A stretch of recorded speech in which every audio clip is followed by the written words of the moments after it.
2002 Toyota Tacoma. So what we're going to do here in this experiment, we're going to see how long I'm going to inject dye. So I have dye inside the cylinder right here. It's connected up to the low side. We're going to see how long it takes that dye with its oil carrier to go around the system and come, well, it's not going to go around the system, only halfway through the system, because it's passed. We're injecting the dye after the evaporator. So the dye will have to make its travel, and we'll see it in the sight glass, because you see the sight glass right there? If you look real close, let me see if I could zero, if I could get in there, get you some light. And get you zoomed in. Focus. Let's get that out of there. We're trying to come back to this point right there. Looks like we're going to have a problem. There we go. So this is where we're going to. It's very low on refrigerant. There you go. You see the vapor? That's very little liquid refrigerant. We're under a negative vacuum. We're around, we were -5 to 0 psi right now. So you know there's very little refrigerant in the system. And you can see it's flowing really fast, but there's very little refrigerant.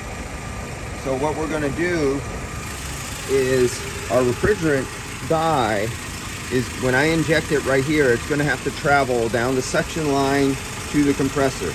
Then the dye is gonna have to go through the compressor, out the discharge. Then it goes from the discharge to the inlet of the condenser, which is right, the silver fitting below that black line. It has to go through the condenser, and this is a serpentine condenser.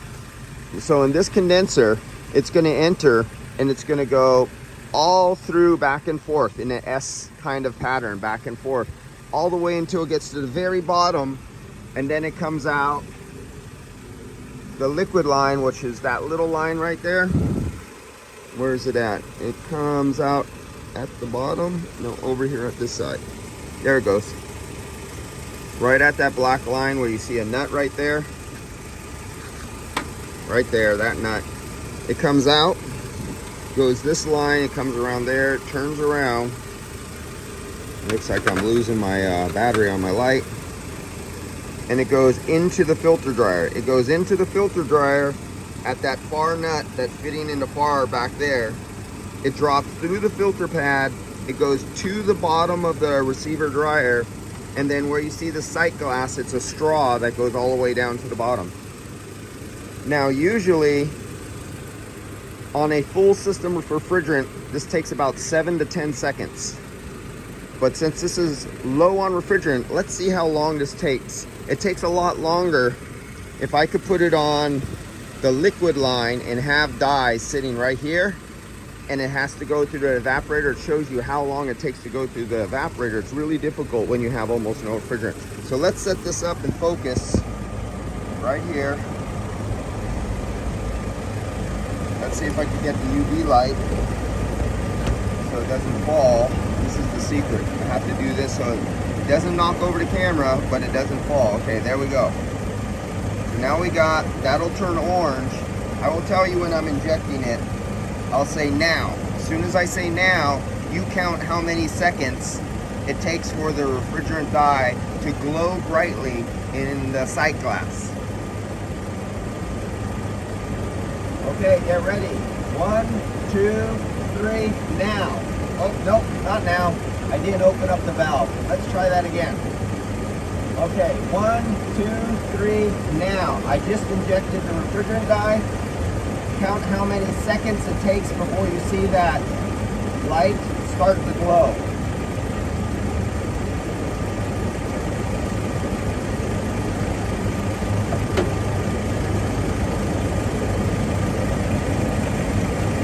So right about now, it should be glowing on a full system with refrigerant, but it's not.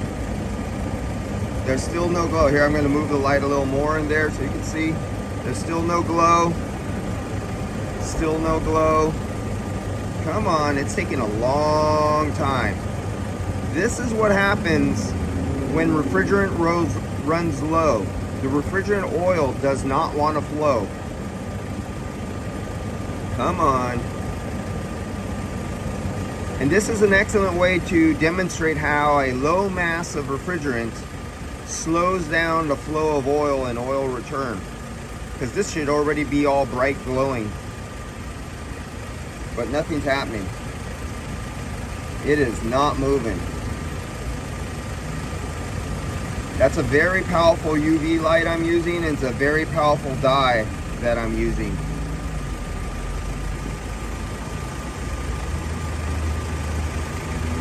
Come on, get us a little glowing.